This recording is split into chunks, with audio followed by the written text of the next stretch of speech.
డబ్బుని గౌరవించండి. పేదరికమే మనకు నేర్పుతుంది 4 పైసలు సంపాదించుకోవాలి. అవును. డబ్బుల్ని గేదర్ చేసుకుంటేనే 10 మందిలో రెస్పెక్ట్ వస్తుందని. అది కొంచెం హార్ట్‌గా టచ్ అయింది. అండ్ మీ ఫేవరెట్ క్యారెక్టర్ వచ్చేసి నాకు కోటేశ్వరరావు గారితో, కోట శ్రీనివాసరావు గారితో చేశారు 'ఆ ఒక్కటి అడక్కులో'. అవునండి. అది నేను మనీ గురించి ఎందుకు చెప్పానంటే, పేదరికం వేరు, దరిద్రం వేరు. పేదరికాన్ని మనం ప్రేమించాలి. ఇవాళ పొద్దున్నే లేవగానే వి డోంట్ హ్యావ్ ఫుడ్ అనుకోండి.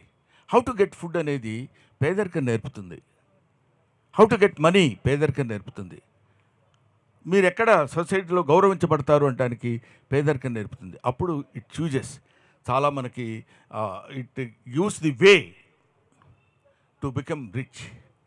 అలాగే చిచ్చి నా జీవితం ఏంటి ఇలా అయిపోయింది, ఇలాంటి దరిద్ర కుటుంబంలో పుట్టానేంటి, దరిద్రం అని అనుకుంటూ మనల్ని మనం న్యూనతపరుచుకుంటే వీ కెనాట్ కమ్ అప్. అలాంటి జీవితానికి, అలాంటి దానికి 100కి 100 పాళ్ళు నా జీవితమే నిదర్శనం. నేను ఎప్పుడూ పేద కుటుంబంలో పుట్టానని ఎప్పుడూ ఫీల్ అవ్వలేదు.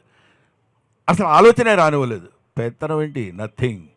గాడ్ హ్యాస్ గివెన్ మనకి అద్భుతమైనటువంటి శరీరాన్ని, ఆలోచనని, బ్రెయిన్ని ఇచ్చాడు. యూజ్ చేసుకో, బతుకు, జీవించు, గౌరవింపబడు, ఆరాధింపబడు,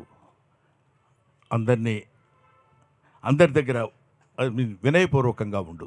ఇదొక్కటే నాకు మా నాన్న నేర్పింది, నేను నేర్చుకుంది. సో అది ఎప్పుడు డబ్బు give respect to money, money respects you brother. Thank you.